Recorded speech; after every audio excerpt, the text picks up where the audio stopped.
Damako, c'est une petite assemblée, tranquille. Je suis honoré de ma première affectation, pasteur Martin. 4 hommes de Dieu, des hommes solides, expérimentés, des hommes que j'ai personnellement formés. Le pasteur Michel, 6 mois, a quitté le ministère pour dépression. Le pasteur Thomas, 8 mois, a quitté sa femme pour une prostituée. Le pasteur Jacques, 3 mois seulement, détournement de fonds. Et le dernier, le pasteur Philippe, 1 an, il a renié sa foi publiquement. Tous, dans la même église vraiment. Les villageois appellent ça la malédiction de Damako. Moi, j'appelle ça un champ de bataille spirituelle où nous avons perdu toutes les batailles. Je ne t'envoie pas là-bas avec un plan de développement matériel ou un truc du genre. Je t'envoie en mission de reconnaissance. Trouve quelque chose qui détruit mes pasteurs. Et si tu le peux, survis, parce que tu es le 5e. Et après toi, je devrais fermer cette église. Alors je ne serai pas le 5e. Je serai le dernier. C'est ce qu'ils ont tous dit. On verra bien.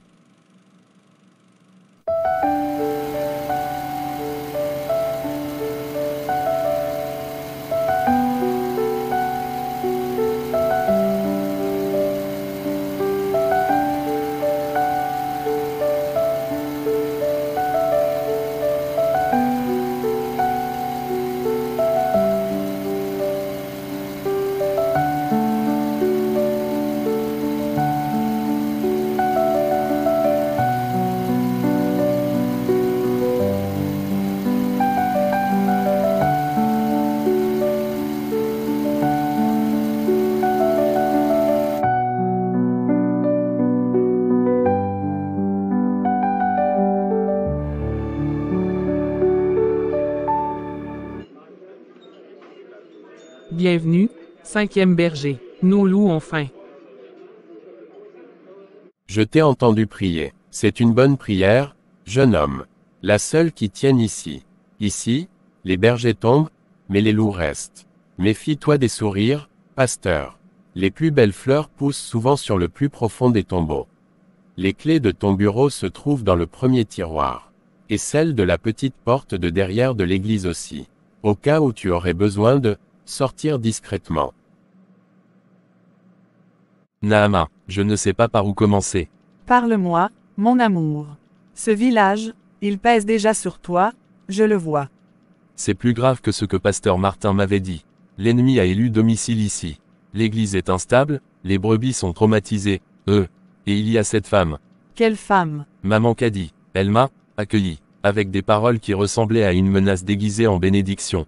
Je sens que la bataille ne sera pas contre des principautés lointaines, mais contre une intelligence retorse qui connaît nos faiblesses humaines. Naama, j'ai peur, pas pour moi, mais de faillir, de ne pas être à la hauteur. Les 4 avant moi étaient plus expérimentés, plus savants, et ils sont tombés. J'aurais besoin de toi, pas seulement comme ma femme, mais comme mon pilier, ma sentinelle. Samuel, écoute-moi bien. Dieu ne t'a pas appelé ici pour que tu mènes un combat solitaire. Il nous a appelés ensemble. Mon rôle n'est pas d'être une simple compagne. Je suis ton miroir pour te rappeler qui tu es quand l'ennemi voudra te faire douter. Je suis ton rempart dans la prière, intercédant pour toi quand tu seras trop faible pour le faire toi-même. Je suis le câble de terre qui te reliera à l'humilité si l'orgueil te guette. Je suis sûr de notre Dieu, pas de nous. Rappelle-toi l'histoire d'Aquilas et Priscille. Ils n'étaient pas chacun dans leur coin. Ils travaillaient ensemble. Ils enseignaient ensemble. Ils risquaient leur vie ensemble pour l'apôtre. Notre mariage est notre première et plus puissante alliance dans ce combat. Alors voici comment nous allons procéder. Tu seras la voix publique. Celle qui affrontera le front. Moi, je serai la sentinelle dans l'ombre. J'observerai, je discernerai les esprits derrière les visages, je tiendrai la forteresse de la prière. Et chaque soir, nous ferons le point ici, dans ce salon. Aucun secret, aucune crainte que nous ne partagerons pas. Je ne mérite pas une femme comme toi. Ce n'est pas une question de mérite, mon berger. C'est une question d'appel. Dieu t'a appelé à être le pasteur de Damako. Et il m'a appelé, Naama, à être la femme de ce pasteur-là, pour cette bataille-ci. Nous ne combattrons pas avec les armes charnelles, mais par la prière, la sagesse, et un amour qui ne lâchera jamais ta main. Amen, et merci ma chérie, tu viens de me booster vraiment. C'est mon travail, mon cœur. Je t'aime beaucoup. Moi aussi.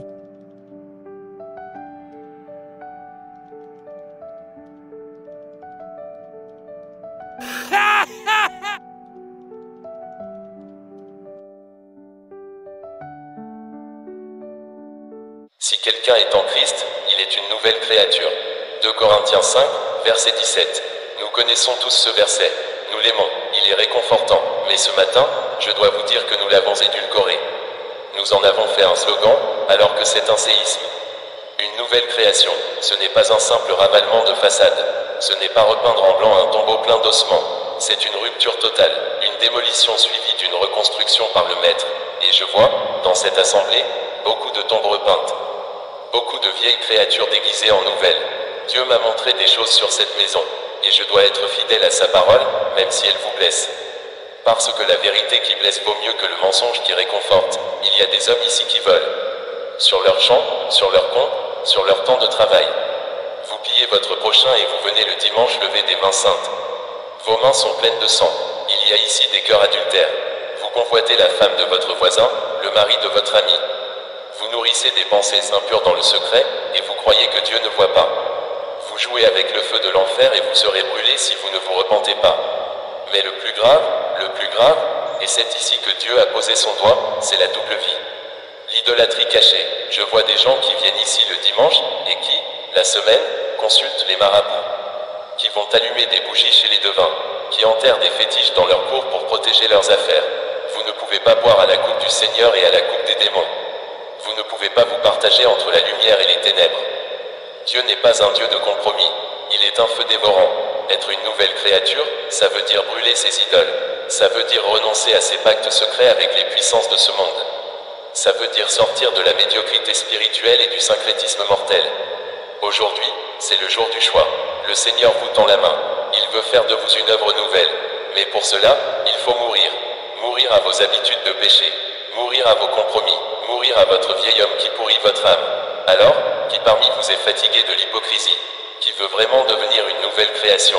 Qui est prêt à se lever, à venir ici, et à dire, « Pasteur, prie pour moi, je veux naître de nouveau, pour de vrai, cette fois. »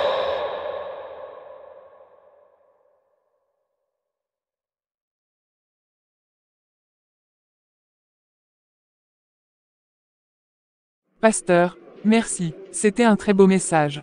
Cela fait longtemps que j'attendais cela. Merci et que Dieu vous bénisse. J'ai été béni, pasteur. Toute la gloire revient à Dieu. J'aurais vous parler seul demain aux heures de bureau. Sans problème, passe me voir demain à 9 h, je serai disponible. D'accord, et bon message encore. Mes félicitations, pasteur, comme presque tout le monde. Que Dieu soit loué. Mais à la seule différence, tu prêches un peu trop dur. Je comprends. Bien. À la prochaine alors. À la prochaine mon frère. Est-ce que tu n'as pas été suivi? Non. Tu sais que je fais attention. Et toi? Non, non. As-tu entendu ce qu'il a osé dire? En pleine chair, fétiche, marabout, il a pointé du doigt. C'est comme s'il nous regardait droit dans les yeux. Calme-toi, Manassé. Respire. Ton agitation sent la peur. Et la peur affaiblit ton pouvoir. Ce pasteur, ce Samuel, il n'est pas comme les autres. Les autres, on les sentait. L'orgueil de Michel, la luxure de Thomas, la cupidité de Jacques. On pouvait s'accrocher à ça. Lui, je ne sens rien, juste un mur vide. Un mur vide, non, pire, un vase vide, comme il l'a dit. Et c'est plus dangereux. On ne peut pas corrompre le vide. On ne peut pas tenter le néant. Alors on fait quoi? On le laisse nous démolir. Il a retourné le vieux Jean contre nous. La prochaine fois, il nommera des noms, me semble-t-il. C'est moi qui ai brisé les 4 premiers. C'est moi qui ai trouvé leur faille et qui y ai versé le poison, goutte à goutte, jusqu'à ce qu'il craque. Tu n'étais qu'une main, Manassé. Un outil. Les autres aussi étaient sûrs d'eux au début. Ils croyaient tous être invincibles. Mais personne ne résiste quand on s'attaque à son point faible. Michel, l'orgueilleux, a fini par douter de tout, même de Dieu. Thomas, le puritain, a succombé à la chair. Jacques, l'idéaliste, a volé pour de l'argent. Et Philippe, le plus fort, a perdu la. As-tu déjà trouvé sa faille à celui-là? Pas encore, mais je la trouverai. Tout homme a une faille. Même un vase vide finit par se fêler. Et quand je la trouverai, il lui arrivera pire qu'aux 4 autres. Je le briserai si profondément qu'il maudira le jour où il est né. Je ferai de lui un exemple que personne n'oubliera. Il faut agir vite, Caddy. Très vite. Cela fait des années que je n'ai pas vu un message interpeller à ce point les gens de l'Église. Même les tiens, ceux qui sont liés à nous, certains ont baissé les yeux. J'ai vu de la conviction dans leurs regards. De la peur, oui, mais aussi, de l'espoir. L'espoir est une mauvaise herbe. On l'arrache par la racine. Tu veux de l'action, très bien. Commence par semer la discorde. Toi, fais répandre des rumeurs. Dis qu'il est instable, qu'il invente des visions pour contrôler l'Église, qu'il a une liaison dans un village voisin. Use de ton langage, le langage de la boue pour atteindre sa personnalité, pour assassiner son caractère. Ça, je sais faire. Laisse-moi, maintenant. Je vais m'occuper des choses plus sérieuses vraiment. J'ai besoin de me concentrer. Je dois consulter les esprits. Je dois trouver la faille dans son armure, des trous dans sa cuirasse. Bien. Mettons-nous au travail. Il faut que cela cesse. NZ2, NZ2, gardien des racines, maître des ombres profondes. Ton enfant t'appelle, entends ma voix et descends de ton trône d'écorce et de nuit.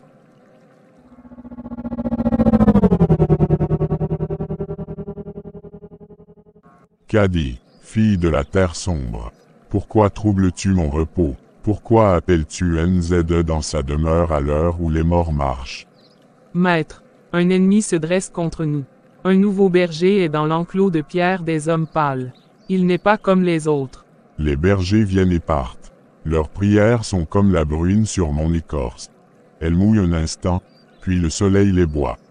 Le dernier, Philippe, ses cris étaient une douce musique pour mes racines. Celui-ci, Samuel, est différent. Sa prière est vide. Et cette vacuité est un bouclier. Il voit nos œuvres. Il a nommé les marabouts et les fétiches en plein jour, devant le troupeau. Il trouble nos fidèles. Le doute s'installe dans les cœurs qui nous étaient dévoués. Son nom, Samuel, a créé des échos jusque dans les royaumes inférieurs. Dans l'abîme, on chuchote son nom avec agacement. Même dans mon royaume, nous commençons à tenir des assemblées importantes. Ces paroles, comme des racines de lumière, commencent à nous gêner. Elles s'enfoncent dans la terre et brûlent les fils ténus par lesquels nous nous nourrissons de ce village. Alors, il doit tomber, plus vite et plus bas que les autres. Donne-moi une arme, maître. Montre-moi sa faille. Sa faille n'est pas comme les autres. On ne peut y accrocher la luxure, ni la cupidité. Son armure est tissée de foi et d'abandon. Alors, nous l'attaquerons non par le désir, mais par son contraire. Nous frapperons par le vide. Le vide. Le découragement, l'inefficacité, la solitude du guerrier qui combat sans voir l'ennemi. Nous lui enverrons un esprit de lassitude. Il priera, et il aura l'impression que ses mots se brisent contre le plafond. Il prêchera, et il verra des visages fermés, des cœurs de pierre. Il se lèvera chaque matin avec le poids du plomb dans l'âme. Il plantera des graines dans un désert, jour après jour, sans voir une seule pousse. L'épuisement de l'âme, oui, ronger son esprit jusqu'à ce que la dépression l'engloutisse, jusqu'à ce qu'il se demande si son Dieu l'a abandonné. Exactement, nous ferons de son ministère un mirage dans le sable. Nous ferons de son Église une prison de silence. Il finira par croire que tout est vain. Et quand il sera à genoux, brisé, vidé de toute espérance, alors, tu enverras Manassé. Et Manassé lui offrira une issue, une potion pour dormir, un conseil pour fuir, le dernier clou dans son cercueil spirituel. C'est un plan parfait, maître NZ. Je vais commencer dès ce soir.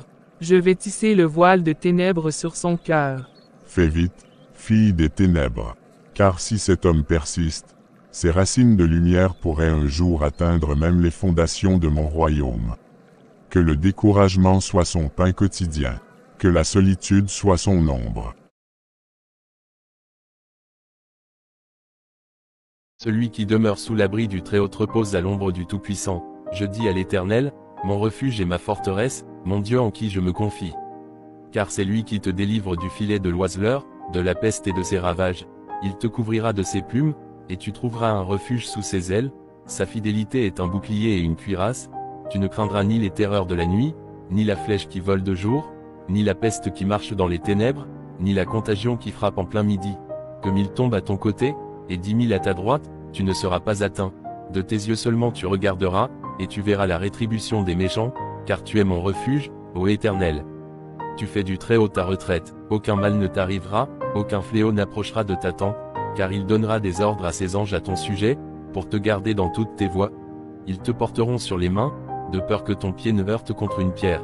Tu marcheras sur le lion et sur l'aspic, tu fouleras le lionceau et le dragon, puisqu'il m'aime, je le délivrerai, je le protégerai, puisqu'il connaît mon nom.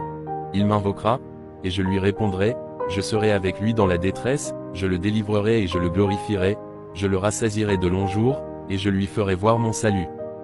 Père, mon Père qui est aux cieux, la nuit est tombée sur Damaco, une nuit épaisse, je la sens, Seigneur. Elle pèse sur le village, sur les cœurs, et même sur les murs de cette maison. Ta parole dit, elle dit dans le psaume 91 Père, tu ne craindras ni les terreurs de la nuit, ni la flèche qui vole de jour. Alors je te réclame cette promesse, ce soir. Établis pour moi, pour cette église, un bouclier de ta présence. Que les terreurs de cette nuit, quelles qu'elles soient, se brisent contre ta fidélité. Je suis seul avec ma femme, Seigneur. Humainement, je suis si seul avec ma femme. Mais ta parole dit aussi, celui qui demeure sous l'abri du Très-Haut repose à l'ombre du Tout-Puissant. Fais de moi, de ce lieu, de ton église et cet abri. Que je demeure en toi, que je sois si immergé en ta présence que les flèches de découragement, de doute, de solitude, ne puissent même pas m'atteindre. Et puis, Père, ce n'est pas seulement pour moi que je prie. C'est pour eux, pour ton peuple, l'église de Damaco. Donne-moi un message pour leur cœur. Un message qui ne vienne pas de moi, mais de toi. Un message qui traversera l'endurcissement, les traditions mortes, la peur, et qui touchera le noyau de leur être. Je te demande grâce, ô Dieu, une grâce surabondante vraiment. Fais grandir cette église non pas en nombre, mais en stature spirituelle. Fais que la foi ne soit plus un rite, mais une relation vivante. Fais que la sainteté ne soit plus une contrainte, mais un désir brûlant. Change les cœurs, Seigneur.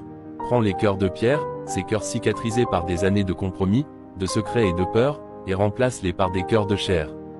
Des cœurs sensibles à ta voix. Des cœurs qui aiment ce que tu aimes, qui haïssent ce que tu haïs. Je t'en supplie, par ton esprit, laboure le terrain dur de Damaco. Déracine les mauvaises herbes de l'idolâtrie et de l'hypocrisie. Et fais pousser une moisson de justice, de paix et de joie dans le Saint-Esprit. Que ton nom soit sanctifié à Damaco. Que ton règne vienne dans ce village comme il est dans le ciel. Que ta volonté soit faite ici, contre toute opposition, visible ou invisible. Amen.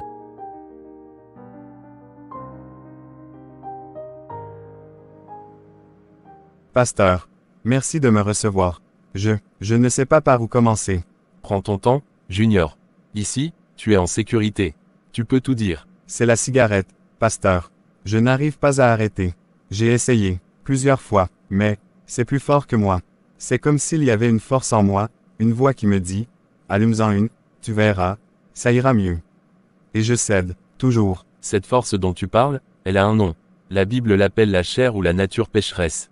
C'est cette partie de nous qui est rebelle à Dieu et qui aime les choses qui nous détruisent. Mais pourquoi je n'arrive pas à lui dire non? Je prie, je demande à Dieu de m'aider, et pourtant. Parce que nous essayons souvent de combattre dans notre propre force. Écoute ce que dit l'apôtre Paul dans Romains 7, « Je ne fais pas ce que je veux, et je fais ce que je hais. » Il était comme toi, en lutte contre une habitude, un péché qui le tenait. Vraiment. Et est-ce qu'il a réussi? Oui, mais pas par sa propre volonté.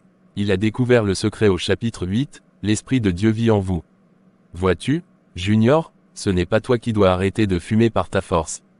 C'est l'Esprit de Dieu en toi qui va te donner la puissance pour résister. Comment ça marche, concrètement? D'abord, sois honnête avec Dieu. Dis-lui, « Seigneur, je suis faible. Je n'y arrive pas seul. Mais je crois que ton esprit en moi est plus fort que cette addiction. » Ensuite, quand la tentation vient, ne te contente pas de prier Seigneur, enlève cette envie. Crie plutôt, Merci Seigneur, par ton esprit en moi, j'ai la force de dire non. C'est une déclaration. Exactement, tu proclames ta victoire avant même de l'avoir vue. Comme David face à Goliath, il a proclamé sa victoire au nom de l'Éternel avant même de lancer la pierre. Et si je tombe encore? Alors, tu te relèves. Immédiatement, pas de condamnation. La Bible dit qu'un juste tombe 7 fois, et se relève. Proverbe 24 verset 16. Mon fils. Chaque fois que tu résistes, tu deviens plus fort. Chaque fois que tu tombes, tu apprends à mieux dépendre de Dieu. Mais dans ce cas précis, tu ne vas pas recommencer au nom puissant de Jésus-Christ. Le sceptre de la cigarette est ôté de ta vie même, au nom de Jésus-Christ. Amen. C'est différent de tout ce qu'on m'a dit. On me disait juste il faut avoir de la volonté. La volonté humaine est limitée. La puissance de l'esprit est illimitée. Veux-tu prier avec moi maintenant, pour que tu sois rempli de cette puissance et que tu commences ce chemin de libération? Oui, s'il vous plaît, pasteur.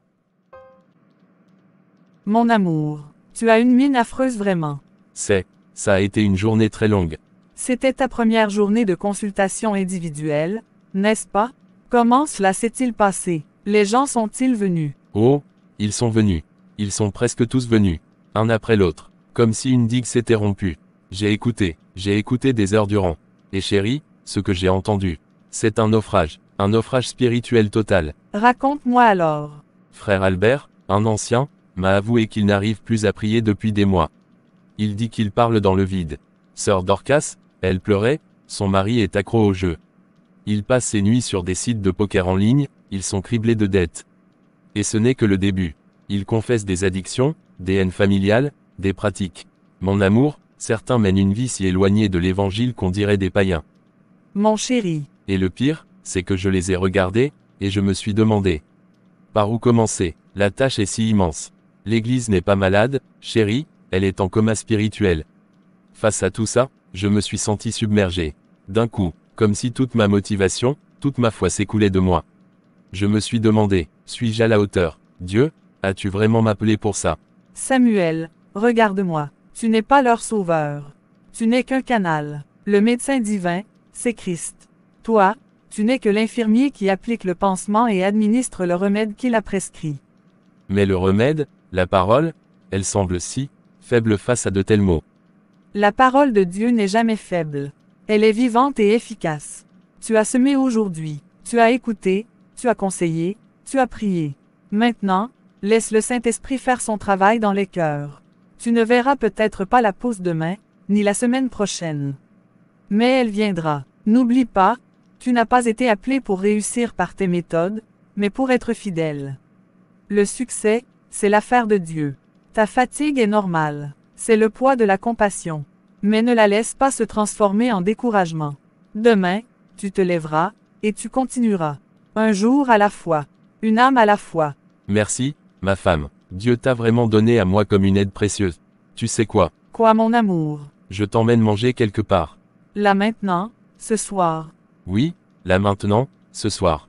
D'accord, mon pasteur.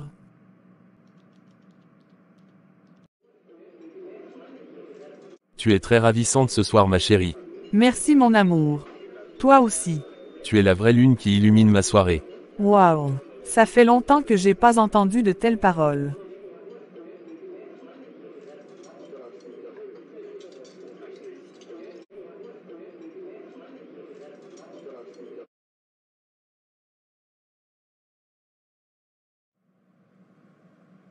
Pasteur, les chiffres du dernier mois sont préoccupants. Une chute de 30% des dîmes et offrandes. C'est la plus forte réduction que nous ayons enregistrée depuis 2 ans. Je vois. À quoi attribuez-vous cette baisse, frère Cupidon? J'ai mené ma petite enquête discrète auprès de nos donateurs les plus importants. Leur mécontentement est unanime. Ils trouvent vos messages trop durs, trop directs. Vous prêchez contre le vol, l'adultère, l'idolâtrie. Maman Caddy et frère Manassé, qui étaient parmi nos plus gros contributeurs, ont complètement cessé de donner. Ils disent se sentir pointés du doigt. Je vois. Écoutez, pasteur, je vais être franc. Il faut adapter le message. Adoucissez le ton. Parlez moins de péché et plus de bénédiction. Les gens ont besoin d'être encouragés, pas fustigés. Sinon, l'état financier de l'Église va continuer de se dégrader. Je ne peux pas changer le message, frère Cupidon. Vous préférez donc voir l'Église tomber en ruine. Les factures s'accumulent. Nous avons un prêt pour la réfection du toit. Sans argent, nous ne pourrons même pas payer l'électricité. Je préfère voir la vie des gens dans cette église changer et être sauvés, avant de voir les comptes en banque gonfler. C'est ma préoccupation première. Mais on peut faire les deux. Prêcher la prospérité, parler de grâce, de réussite, de percée financière. C'est ce que les gens ont besoin d'entendre. Ça les attire, ça les motive à donner. Il ne faut pas trop les embêter avec un message qu'ils n'aiment pas.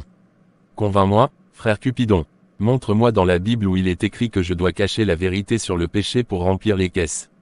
Le fait de dire aux gens de ne pas vivre comme des païens, de ne pas voler, de ne pas pratiquer l'adultère, tout cela est-il en dehors de la Bible? Bien sûr que non, mais L'apôtre Paul a dit à Timothée, prêche la parole, insiste en toute occasion, favorable ou non, convainc, reprend, exhorte. Il n'a pas dit, prêche seulement quand c'est favorable aux finances. Je préfère prêcher l'évangile qui change les cœurs, plutôt qu'un évangile de complaisance qui ne vise que leur poche. vous êtes idéaliste et irréaliste. Vous menez cette église droit dans le mur. Non, frère Cupidon, c'est le compromis qui mène les églises dans le mur. Un mur bien plus solide que celui dont nous avons besoin pour le toit. Un mur d'hypocrisie et de tiédeur derrière lequel les âmes meurent en silence, les comptes peuvent être dans le rouge, mais si les cœurs sont lavés et transformés, alors nous sommes riches. Très riches. Je vois que nous ne sommes pas sur la même longueur d'onde. Je ferai mon possible pour gérer cette crise à ma manière. Mais je ne peux pas faire de miracle. Frère Cupidon, prions ensemble. Prions afin que Dieu pourvoie, selon sa richesse, et selon sa volonté. Je prierai pour que la raison vous vienne, pasteur.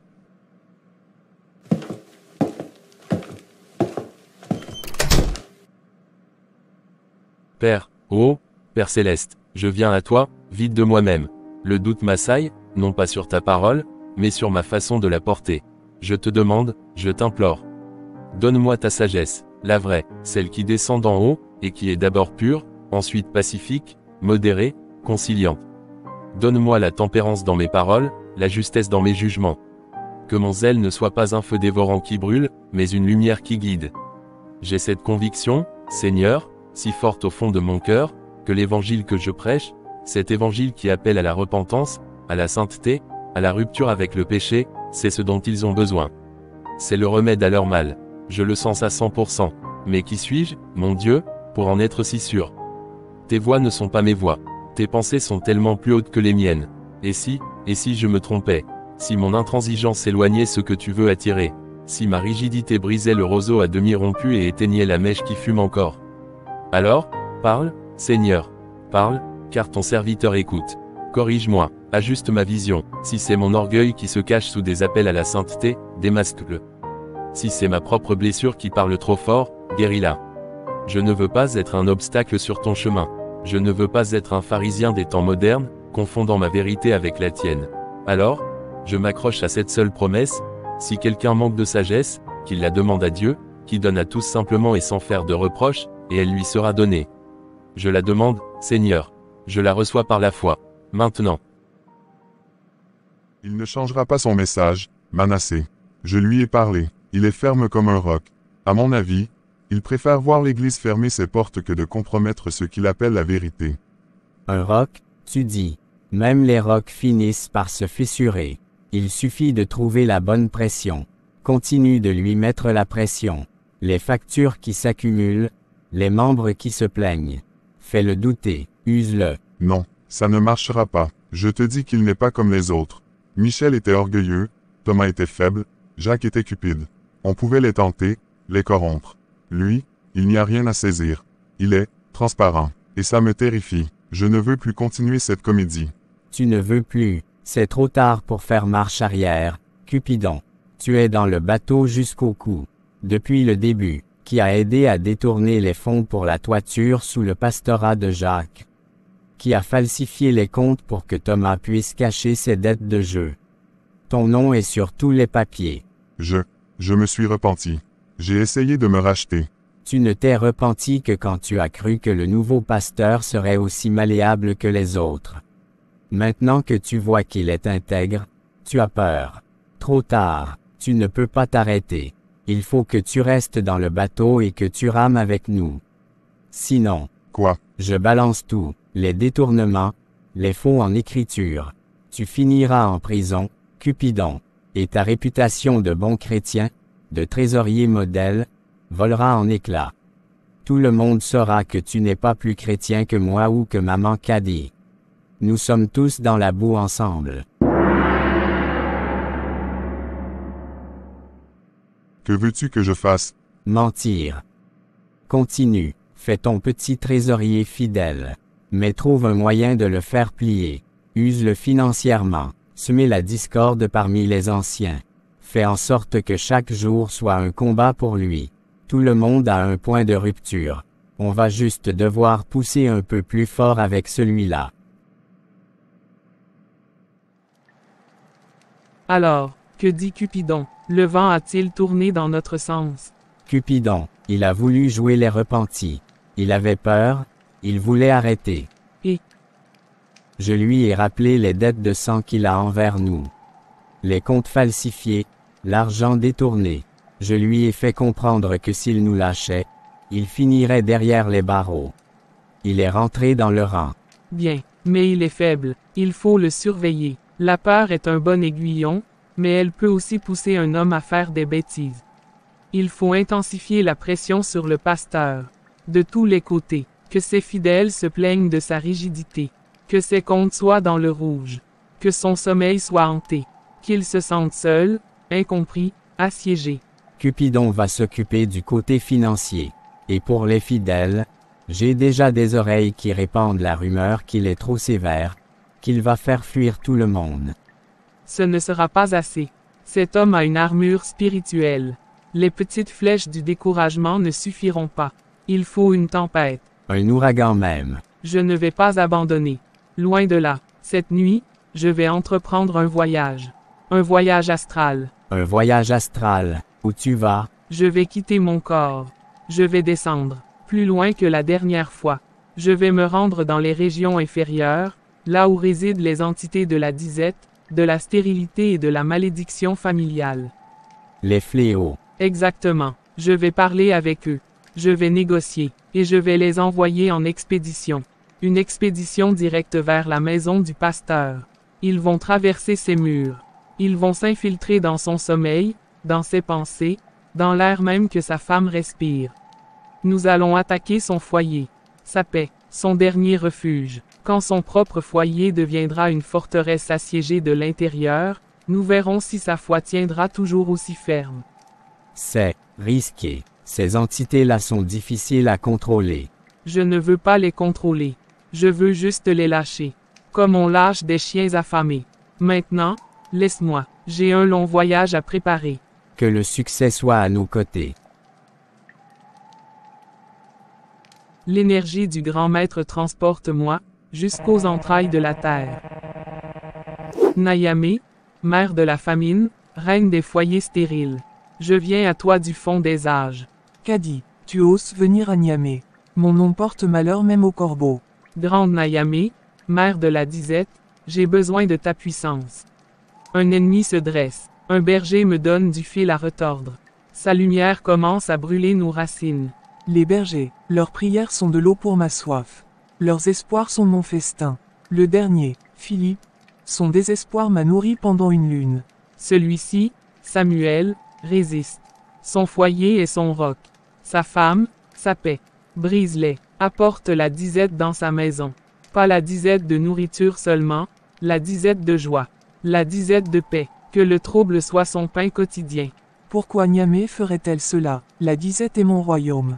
Pourquoi irais-je chasser une seule proie quand des villages entiers s'offrent à moi? Je t'offre les larmes de 10 mères qui ont perdu leurs enfants. Leur douleur est pure, concentrée. Une offrande digne de toi. La douleur est succulente vraiment. Mais c'est un prix pour une nuit de trouble. Pas pour une guerre. Fais-le et je te jure que pendant 3 nouvelles lunes, chaque foyer en deuil de ce village t'appartiendra. Je te donnerai leurs soupirs, leurs insomnies, leurs foi brisées. 3 lunes, 3 cycles de douleur humaine. L'offre est intéressante vraiment. L'offre n'est pas assez pour ma gourmandise ma fille. Alors je vais t'adorer 3 jours et 3 nuits. Très bien. Mais sache ceci, fille des ténèbres. Une fois que j'entre dans un foyer, je ne pars jamais vraiment. Je laisse toujours une ombre, une fêlure. Même après mon départ, le doute restera, l'aigreur persistera, le foyer ne sera plus jamais un sanctuaire. C'est exactement ce que je veux. Qu'il n'ait plus de refuge. Qu'aucun mur ne puisse le protéger de notre influence. L'accord est scellé. Je vais descendre. Je vais traverser les murs de sa maison. Je vais m'asseoir à sa table. Je vais me glisser dans son lit. Je vais semer la discorde entre lui et sa femme. Je vais faire en sorte que sa nourriture ait un goût de cendre. Que ses nuits soient peuplées d'insomnie. Que chaque prière qu'il prononcera lui semblera vide et sans écho. Je ferai de son foyer une coquille vide qui résonne de querelles et de silences pesants. Fais-le, et que son âme se dessèche comme un champ sous le soleil de la disette. Son foyer m'appartient dès ce soir. Souviens-toi de ta promesse, qu'a dit 3 lunes de douleur, ou c'est ton propre vie que je prendrai. Je tiendrai parole.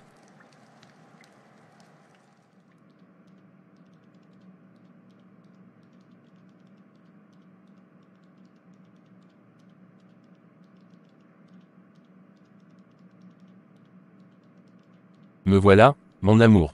Une longue journée. Chérie. Chérie, qu'est-ce qui ne va pas? Les poubelles. Ça fait 3 jours que je te demande de les sortir pour la collecte de demain matin. Elles sont toujours là, à Empester le garage. Oh, là là, c'est vrai. Je suis désolé, chérie. Ce matin, j'étais tellement pressé d'arriver à l'heure pour la réunion avec le conseil. Bien sûr, la réunion, comme hier, c'était la visite aux malades. Avant-hier, la préparation du sermon. La semaine dernière, les conseils conjugaux qui n'en finissent plus. Naama, calme-toi, ce n'est que des poubelles. Je vais les sortir tout de suite. Ce n'est pas que des poubelles, Samuel. C'est le symbole de tout. De ton absence. De ton esprit qui est toujours à l'église, même quand ton corps est ici. Tu accordes tout ton temps, toute ton énergie, toute ton écoute à cette église. Et il ne me reste plus que des miettes. C'est mon ministère, Naama. C'est Dieu qui m'a appelé ici. Ces gens ont besoin de moi. Et moi, n'ai-je pas besoin de toi? Ton ministère, c'est aussi ton foyer. Ta femme. Qui suis-je à tes yeux, Samuel? Qui est-ce que tu m'as seulement regardé ces derniers jours? Est-ce que tu m'as serré dans tes bras? Mais c'est une saison difficile, Naama. L'Église est en crise vraiment, les attaques spirituelles sont constantes, les finances sont au plus bas. Tu ne peux pas comprendre la pression. Oh, je comprends, Samuel. Je comprends très bien. Je comprends que pour toi, les âmes de Damako sont plus importantes que celles de ta femme. Je comprends que les poubelles de l'Église sont plus urgentes que les nôtres. Naama, attends, c'est un très mauvais malentendu.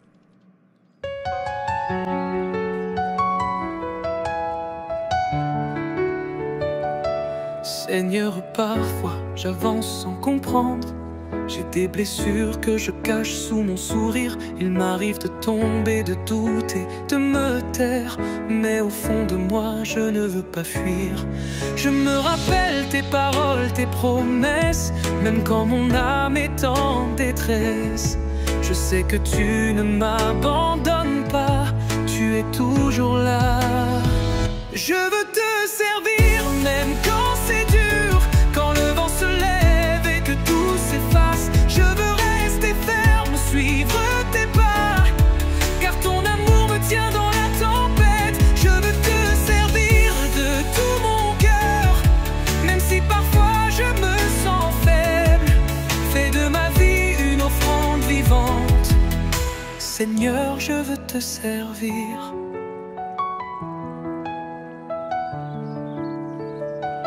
J'ai connu la nuit, le silence et l'attente, les portes qui restent fermées sans raison. Mais dans l'ombre, ta lumière persiste. Ta voix me parle plus fort que la confusion. Mes amis ne comprennent pas toujours ma foi. Ma famille me juge parfois, mais je garde les yeux levés vers toi. Tu es ma voix. Je veux te servir, même quand c'est dur, quand le vent se lève et que tout s'efface. Je veux rester ferme, suivre tes pas, car ton amour me tient dans la tempête. Je veux te servir de tout mon cœur, même si parfois je me sens faible. Fais de ma vie une offrande vivante. Seigneur, Je n'arrive pas à prier. Servir. Même si je n'ai pas tout ce que je désire, même les autres semblent aller plus loin. La paix soit avec toi, frère. L'esprit m'a poussé à venir ici ce matin. Ce n'est pourtant pas mon jour de jeûne. La paix soit avec vous. Je suis le pasteur Samuel. Je m'appelle Péricien, frère Péricien. Je vois un lourd fardeau sur tes épaules, fils. Dis-moi, qu'est-ce qui ne va pas? Tout, frère, tout va de travers. Je me sens vide, découragé, fatigué au plus profond de l'âme. Par moments, je n'ai même plus envie de servir. À l'église où je dirige, les anciens et le trésorier m'accusent de prêcher trop dur, de faire fuir les donateurs. Les offrandes ont chuté, et De quelle assemblée es-tu le pasteur? de l'église de Damaco. Damaco, j'ai entendu parler de cet endroit. On dit que c'est une assemblée qui ronge les pasteurs. C'est ce qui semble se confirmer. Et qu'est-il arrivé avec ton épouse, frère? Une dispute stupide. Elle m'avait demandé de sortir les poubelles. Je l'ai oublié, pressé par mes obligations à l'église. Et puis, tout a dégénéré. Très vite, très fort. Nous étions comme deux ennemis. C'était disproportionné. Depuis combien de temps es-tu avec ton épouse, frère? Nous sommes mariés depuis 4 ans. Et nous nous sommes fréquentés 3 ans avant cela.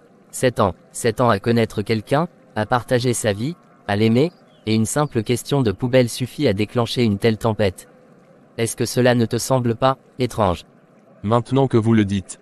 Si, énormément. Si tu ne règles pas cela, frère, Satan prendra tellement de place dans ton mariage qu'il pourra vous conduire au divorce. C'est sa spécialité. Il prend une étincelle de fatigue, un fétu de négligence, et il en fait un incendie.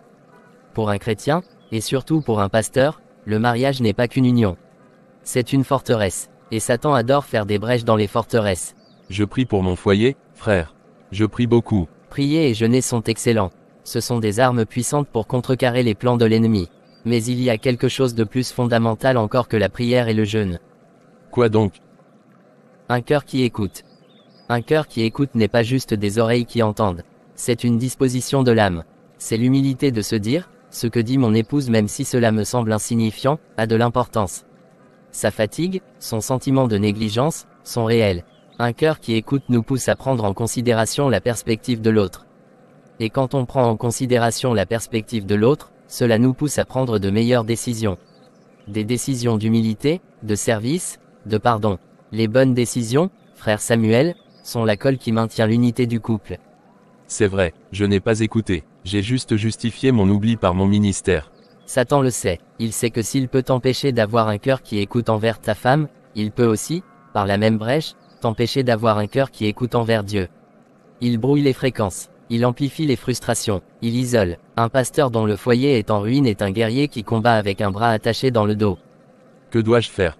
Tu dois retourner à la maison. Pas en pasteur, mais en mari. Tu dois faire la paix avec ton épouse, frère. Présente-lui des excuses sincères. Pas pour les poubelles, mais pour ne pas avoir écouté son cœur. Pour avoir laissé le ministère voler la place qui lui revient. Tu dois réparer cette brèche. Car Dieu m'a montré 2 choses cette nuit. La première, l'ennemi, la vraie source des ténèbres à Damaco, est derrière cette attaque contre ton foyer. Il veut te blesser à ton point le plus vulnérable. La seconde, Dieu m'a montré que tu es son oint. Tu es l'instrument qu'il a choisi pour conduire cette assemblée hors des ténèbres. Mais pour mener les grands combats qui viennent, Samuel, tu dois d'abord fermer les brèches derrière toi. Un général ne part pas en guerre si sa propre forteresse est en feu. Un cœur qui écoute, c'est par là qu'il faut commencer. Maintenant, tu as compris. Va, répare ta forteresse. Et ensuite, tu pourras, avec ton épouse à tes côtés, affronter les véritables ennemis de Damaco. D'accord. Mon amour, je suis venu te demander pardon. Pas seulement pour les poubelles, mais pour ne pas t'avoir écouté. Pour avoir laissé le poids de l'église étouffer le son de ta voix. J'ai eu tort, profondément tort. Aujourd'hui, j'ai rencontré un homme. Un frère nommé Péricien. Il m'a parlé d'une arme que j'avais négligée, un cœur qui écoute. Et j'ai réalisé que le mien était devenu sourd. Sourd à tes besoins, sourd à ta fatigue, sourd à la femme merveilleuse que tu es. Samuel, mon amour. Laisse-moi te redire qui tu es pour moi. Tu es, comme il est écrit, le lys entre les chardons pour moi. Tu es la colombe cachée dans les fentes du rocher. Quand le monde et le ministère m'assaillent, tu es mon refuge. Ta voix est douce et ton visage est agréable. Tu as ravi mon cœur, Naama, il y a des années de cela, et tu le ravis encore aujourd'hui, si seulement j'ouvre les yeux pour le voir. Mon amie, ma parfaite, est unique. Tu te souviens de ces versets. Je n'aurais jamais dû cesser de te les dire. J'ai laissé la charge du troupeau m'éloigner de la brebis la plus précieuse que le bon berger m'ait confiée, toi. Je t'en prie, Pardonne-moi.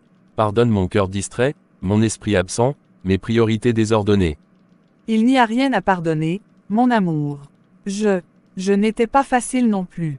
La fatigue et le sentiment de négligence m'ont rendu amer. J'aurais dû en parler autrement. Non, c'est à moi de veiller sur toi. Ce frère m'a dit que Satan utilise les petites choses pour créer de grandes brèches. Je ne lui laisserai plus notre foyer. Plus jamais. À partir d'aujourd'hui, mon ministère commence ici. Avec toi, en t'écoutant, en te servant, en t'aimant comme Christ a aimé l'Église mon amour. Ce frère périssien, c'est un envoyé de Dieu. Je le crois aussi. Il m'a rappelé que je ne peux pas gagner la guerre à l'extérieur si je perds la bataille à l'intérieur. Je t'aime, Naama. Mets-moi comme un sceau sur ton cœur, comme un sceau sur ton bras. Car l'amour est fort comme la mort. Les grandes eaux ne peuvent éteindre l'amour. Notre amour, Samuel. Avec l'aide de Dieu, rien ne l'éteindra.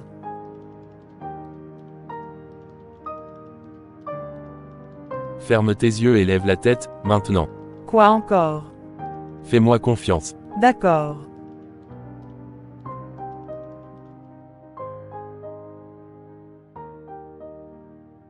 Sœur Agathe, un mot, s'il vous plaît. Oui, frère Cupidon. Je suis inquiet, très inquiet. Les sermons du pasteur Samuel, vous les trouvez comment, ma sœur bien-aimée? Est-ce que tu ne les trouves pas durs, violents même? Il effraie les gens, les offrandes s'effondrent. Il est en train de détruire notre Église vraiment. Moi, je trouve ces sermons très bons. C'est la parole de Dieu, pure et sans mélange. Pour la première fois depuis longtemps, je me sens interpellé. Je me remets en question. C'est ce dont nous avions besoin. Sœur Agathe, soyez raisonnable. Regardez autour de vous. Les gens parlent. Ils sont mécontents. Pour le bien de l'Église, ma sœur, il faut faire quelque chose vraiment. Que voulez-vous que je fasse? Montrez votre désaccord. Ne venez pas à l'Église par exemple. Juste pour un temps. Le temps que les anciens règlent cette situation. Ne pas venir à l'église vraiment. Frère Cupidon, vous ne savez pas ce que vous dites. L'église est ma maison. Je ne peux pas en être privé. C'est ici que je suis nourri. Ce n'est qu'une suggestion, pour faire pression. Non, je refuse catégoriquement. Et vous savez quoi, frère Cupidon? En y réfléchissant, c'est peut-être vous, le problème. Qu'est-ce que vous dites? Oui, vous, en 7 ans, vous ne m'avez jamais salué après le culte. Vous allez directement serrer les mains des docteurs, des commerçants, de ceux qui ont de l'argent. Moi, la simple servante de l'assemblée, je n'existe pas. Et quand j'étais malade, alité pendant 2 mois, avez-vous pris de mes nouvelles? Une seule fois, non, personne de votre part. Et aujourd'hui, vous osez me demander de ne plus venir dans la maison de mon père. Tout le monde devrait savoir ça, frère Cupidon. Sœur Agathe, c'est un malentendu. Je vous assure, j'étais très occupé avec les comptes de l'Église, vous voyez. Je ne voulais pas dire que vous ne devriez pas venir. Je suggérais juste pose une petite. Mais bon, oubliez ça. Il n'y a pas de malentendu. Les actes parlent plus fort que les mots. Je prierai pour vous, frère Cupidon. Vous avez grand besoin de retrouver le chemin du véritable service. Maintenant, si vous voulez bien m'excuser. Bon, d'accord. Je viens de faire une très grave erreur.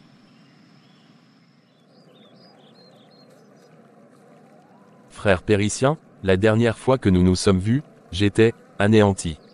Je ne vais pas vous mentir, je ne pouvais même pas prier. L'idée d'abandonner le ministère m'a effleuré l'esprit. Sérieusement. Je comprends. L'Église actuellement, c'est un champ de bataille. Les gens chuchotent que je prêche trop dur. Que c'est à cause de moi si les dîmes et les offrandes ont chuté. Ils veulent un message doux, qui ne dérange pas. Moi, je prêche la repentance, la sainteté, et on me traite de destructeur. Je vois, tu es face à un piège classique. On te demande de choisir entre la vérité qui dérange et le mensonge qui réconforte. Mais il y a une troisième voie, pasteur Samuel. Un évangile équilibré. Équilibré, je ne comprends pas. La vérité n'est-elle pas une? La vérité est une, oui. Mais la façon de la présenter peut être une clé ou un verrou. Un évangile équilibré montre aux croyants 2 choses essentielles, qui il est en Christ, et quelle est sa responsabilité en Christ. Expliquez-vous. Prends la prière, par exemple. Inutile de mettre des bâtons dans les roues du croyant en lui disant « Tu dois prier », c'est un ordre. Cela crée de la condamnation. Apprends-lui comment prier, montre-lui la beauté de la communion avec le Père. Raconte-lui ta propre expérience. Mais fais-lui aussi comprendre cette vérité, je ne serai pas toujours là pour prier à ta place. Tu dois développer ta propre relation avec Dieu. Tu vois la différence, tu l'équipes au lieu de le condamner. Comme un père qui apprend à son fils à marcher, au lieu de le porter toujours. Exactement, même face au péché. Crier ne pêche pas, depuis la chair n'est que la moitié du travail. Bien qu'il ne faut pas tolérer le péché.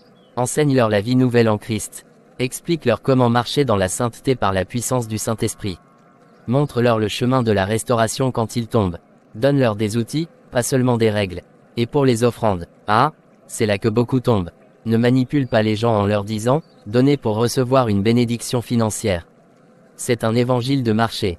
Enseigne-leur à donner avec joie, par amour pour Christ et pour l'œuvre.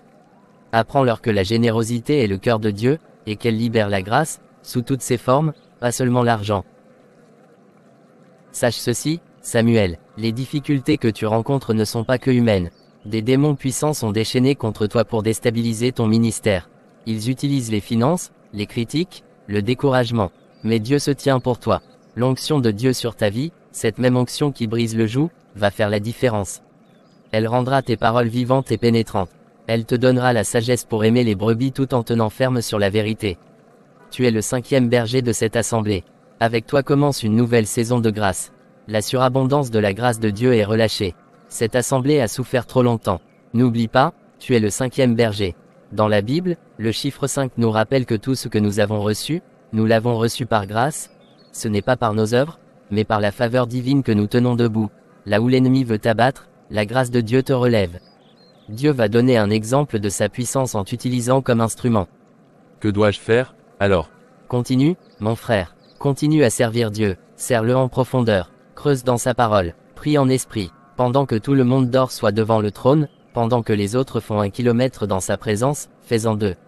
Aime son peuple. Ne te soucie pas du bruit autour de toi. Dieu n'a pas besoin de tu réussisses aux yeux des hommes. Il veut que tu sois fidèle. Le reste, c'est son affaire. Les finances, la croissance. Laisse-le faire. Toi, contente-toi de marcher dans l'obéissance et l'amour. Un évangile équilibré, ce n'est pas adoucir la vérité. C'est la présenter avec amour et sagesse, en équipant les saints. Je comprends maintenant. Merci, frère, merci. Va, et sers Dieu en Jésus-Christ. Amen. Naama, ma chérie, je dois te parler de quelque chose d'important. Je t'écoute, mon amour. Le Seigneur met sur mon cœur un besoin pressant. Un besoin de me retirer. J'ai passé du temps avec frère Péricien aujourd'hui, et Dieu a clarifié beaucoup de choses. Mais maintenant, j'ai besoin de l'écouter, lui seul. Sans aucune distraction. As-tu besoin de t'isoler? Oui, je vais passer les 3 prochains jours dans la salle de prière de la maison. Je vais jeûner et me fermer dans la présence de Dieu. J'ai besoin de recevoir ses stratégies pour l'Église vraiment, sa force pour mon âme, et sa direction pour chaque pas à venir. C'est nécessaire. Je le sens bien aussi. Ces derniers jours ont été lourds. Tu as besoin de faire le plein dans la source. Tu n'es pas inquiète, tu ne trouves pas que c'est trop long? Inquiète. Non, je suis ton épouse, Samuel. Je suis ton partenaire dans ce ministère. Je vois le poids que tu portes. Si tu as besoin de 3 jours dans le Saint des Saints pour déposer ce fardeau et recevoir les armes pour le combat, alors je te soutiens à 100%. Je prierai pour toi aussi. Je tiendrai la forteresse. Merci, merci de me comprendre. Ces derniers temps, je t'ai négligé, et pourtant tu es là, plus solide que jamais. C'est ça, le mariage. Parfois, l'un porte l'autre. En ce moment, c'est mon tour de te soutenir. Va dans la présence du roi. Et reviens-nous avec la fraîcheur et la puissance du ciel. Amen.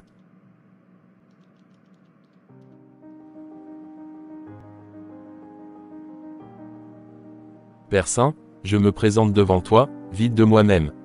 Comme le potier avec l'argile, prends ma vie. Débarrasse-moi de tout ce qui encombre mon cœur, l'amertume, la fatigue, les doutes, les ambitions personnelles. Lave-moi avec le sang de Jésus. Je renonce à ma propre force, à mes propres stratégies. Aujourd'hui, je ne cherche que ton visage. Je m'abandonne totalement entre tes mains. Parle, Seigneur, ton serviteur écoute.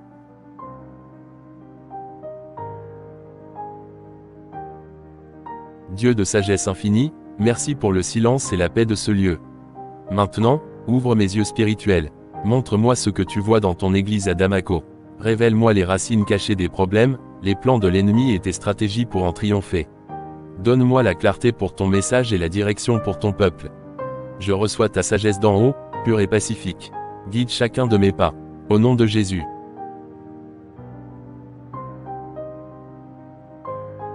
Éternel Dieu, source de toute puissance, je t'ai cherché, et tu t'es laissé trouver. Merci pour ta présence qui me revigore. Maintenant, je t'implore, remplis-moi d'une onction nouvelle et fraîche. Une onction qui brise tous les jougs, qui guérit les cœurs brisés et qui libère les captifs. Revêt-moi de ta force, afin que je sorte d'ici non pas avec ma propre énergie, mais avec ta puissance. Que ta grâce soit mon bouclier et ta parole, mon épée. Je me lève dans l'autorité de ton nom, prêt à accomplir ta volonté. Je ne comprends pas. L'entité de la disette elle-même devrait avoir rongé sa paix, brisé son foyer. Rien ne fonctionne comme prévu. Peut-être que Cupidon avait raison. Peut-être que ce 5e pasteur est différent. Un piège pour nous. Peut-être devrions-nous abandonner, reculer, avant qu'il ne soit trop tard. Abandonner, jamais. Tu as peur. Ce n'est pas de la peur, c'est de la prudence. Nous avons tout tenté, la discorde, les finances, les esprits de découragement, la malédiction familiale. Rien ne prend, on dirait qu'il est protégé.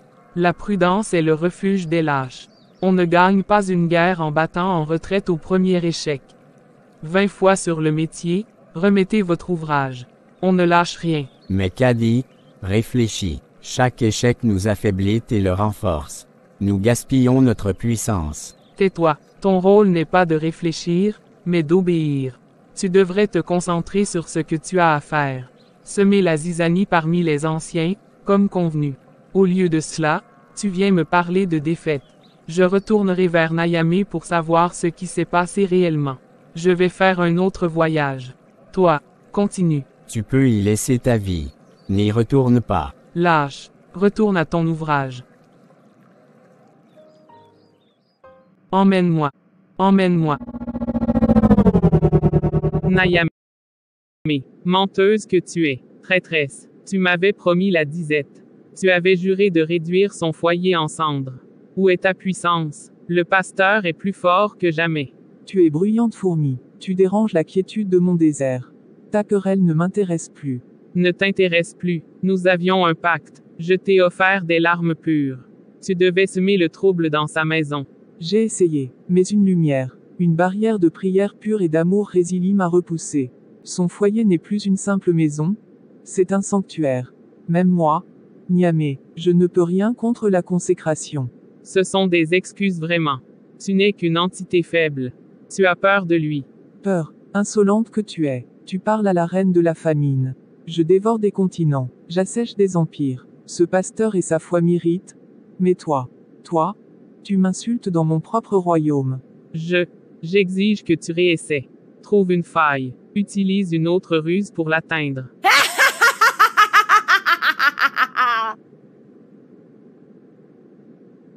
Exiger. Tu n'exiges rien ici, mortel.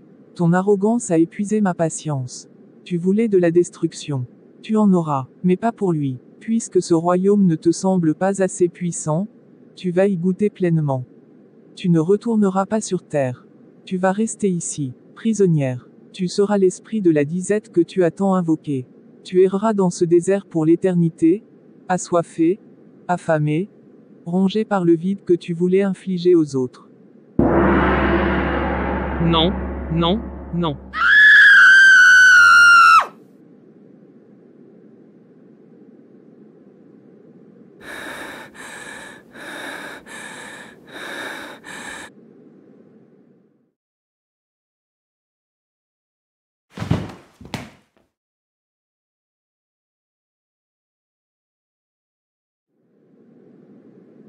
Est-ce que tu es Cupidon?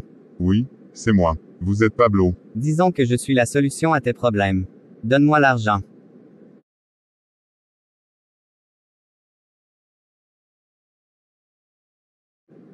C'est 10 000 $. En liquide. Comme convenu. Qui est la cible? Manassé. Il habite au 34, rue des Acacias. Il doit avoir un accident ou fait ça à ta manière. Mais quelque chose qui ne puisse pas être relié à moi. Ne t'en fais pas. Donne-moi détails. Habitude. Horaire. Il rentre toujours chez lui vers 22 heures après le boulot. Il prend la ruelle derrière le marché pour couper. Il n'y a jamais personne là-bas à cette heure. C'est noté. C'est tout. Faites que ce soit rapide. Je ne suis pas un monstre. Dans notre métier, Monsieur Cupidon, il n'y a pas de place pour les remords. Vous avez payé pour un service. Vous l'aurez. L'affaire sera réglée demain soir. Attendez, personne ne doit savoir. Monsieur Cupidon, l'anonymat est inclus dans le prix. Vous n'entendrez plus parler de Manassé. Et vous n'entendrez plus jamais parler de moi. Bien.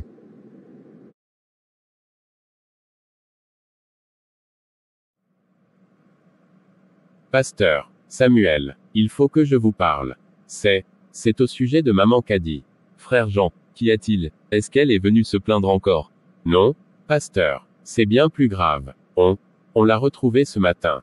Chez elle. Elle est morte. Morte, mon Dieu, qu'est-ce qui s'est passé? Un accident, une maladie, c'est difficile à dire. Sa nièce est venue lui apporter le petit déjeuner. Elle l'a trouvée dans la petite chambre du fond. Celle dont personne n'a le droit d'approcher.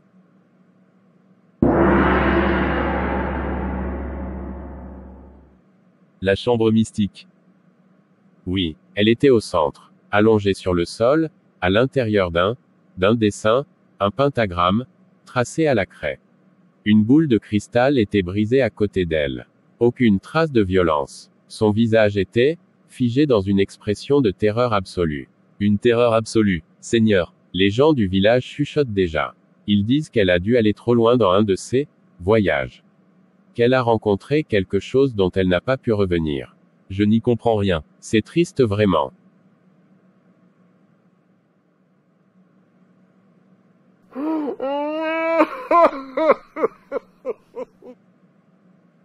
Pasteur, pardonne-moi. Manassé, mais, qu'est-ce qui vous arrive?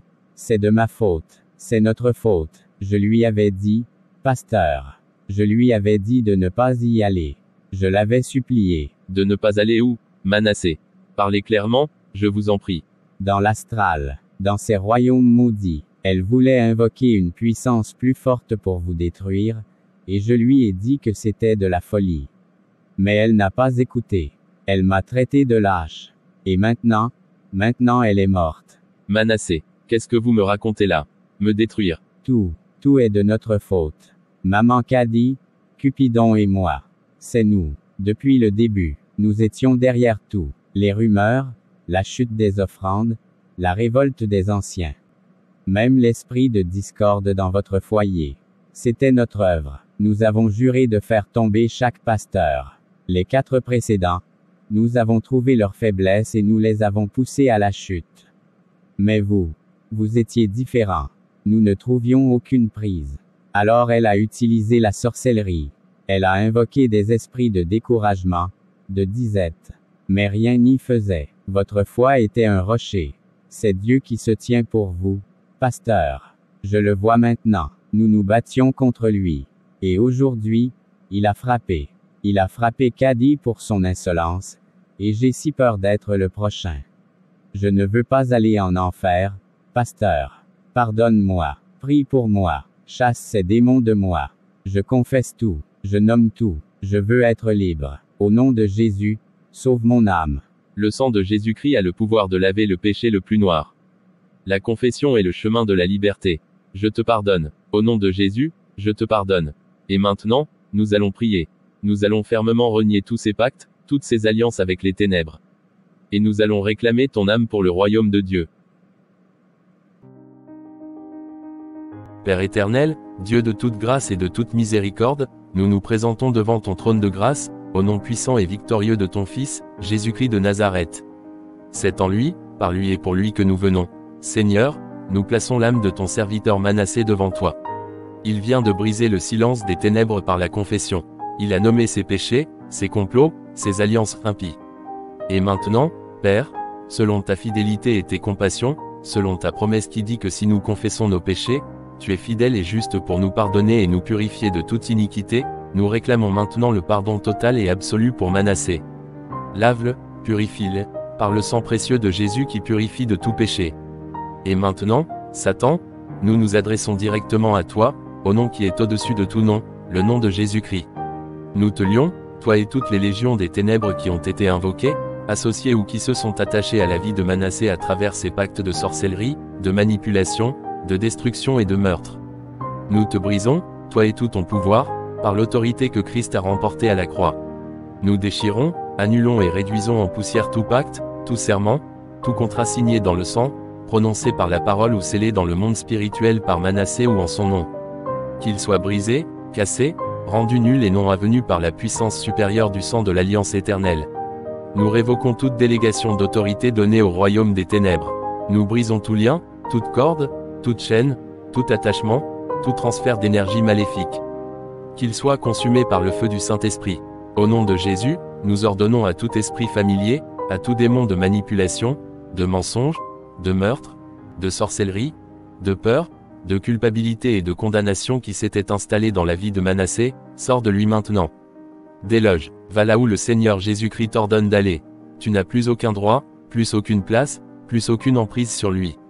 Son âme, son esprit et son corps ont été rachetés à grand prix par le sang de l'agneau. Saint-Esprit, nous t'invoquons maintenant. Viens, inonde Manassé de ta présence glorieuse. Remplis chaque partie de son être vidé par les ténèbres.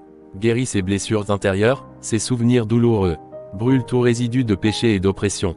Installe en lui ta paix, ta joie et ton amour parfait qui chasse toute crainte. Père, nous te remettons maintenant ton fils, Manassé. Il est à toi, couvre-le de ta justice. Inscris son nom dans le livre de vie. Fais de lui une nouvelle créature en Christ, un vase d'honneur, sanctifié, utile à son maître, et préparé pour toute bonne œuvre. Qu'il devienne un témoignage vivant de ta grâce rédemptrice et de ta puissance délivrante. Et nous te rendons toute la gloire, tout l'honneur et toute la puissance, pour les siècles des siècles. Amen. Papa, il est 10 heures du soir. Pourquoi tu m'as fait venir ici, dans ton lieu de travail? Quelque chose ne va pas. Tout va bien, ma colombe. Enfin, non, pas vraiment. J'avais juste besoin de te voir. Ici, dans cet endroit, pourquoi pas chez moi? Tu as une drôle de tête. Qu'est-ce qui se passe? Je fais des choses vraiment, Mona, dans ma vie, des choses qui ne sont pas trop correctes. Pas trop correctes. Qu'est-ce que ça veut dire? Papa, comme quoi? Tu sauras bientôt. Très bientôt. Tout le monde saura. Mais pas maintenant. Pas ce soir. Ce soir, je veux juste profiter de cet instant avec toi. Juste toi et moi. Regarder ma fille. Me souvenir de la petite fille qui courait dans le jardin. C'est pour ça que je t'ai fait venir. Papa, tu me fais vraiment peur. Là, on dirait que tu me dis au revoir. Chut, ma colombe, ne gâchons pas ce moment avec des questions. Raconte-moi plutôt ta journée. Parle-moi de ton foyer. Souris-moi, laisse-moi me remplir les yeux de ton visage. S'il te plaît. D'accord? Papa, aujourd'hui.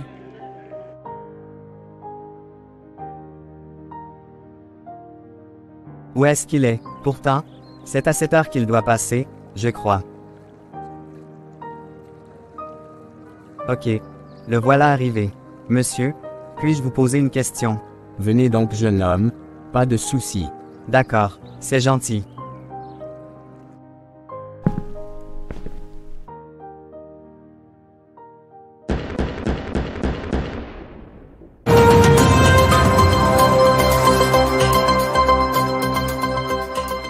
Nous interrompons notre programmation pour un bulletin spécial. La communauté de Damaco est une fois de plus frappée par la tragédie. Manassé Kumba, 52 ans, fidèle membre de l'Église de la Réconciliation, a été abattu dans la nuit par un individu non identifié alors qu'il quittait son lieu de travail vers 23 heures. La victime laisse dans le deuil sa fille unique, Mona, âgée de 25 ans, désormais orpheline. Dans une déclaration exclusive, le pasteur Samuel se dit, profondément bouleversé, et évoque un frère en Christ en pleine recherche de rédemption.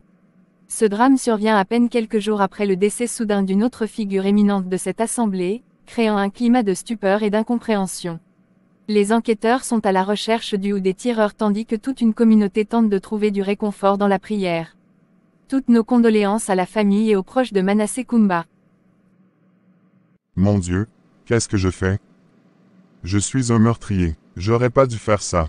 On va me retrouver. Pardonne-moi pour ce que je vais faire. Mon Dieu. Encore, oh encore, oui. Convoque les autres leaders de l'Église en prière cet après-midi. D'accord. Tu sais quoi, pasteur? Quoi? Je viens d'apprendre une leçon dans toute cette histoire. Laquelle? C'est une chose terrible de vouloir détruire une assemblée ou de vouloir attaquer un serviteur de Dieu.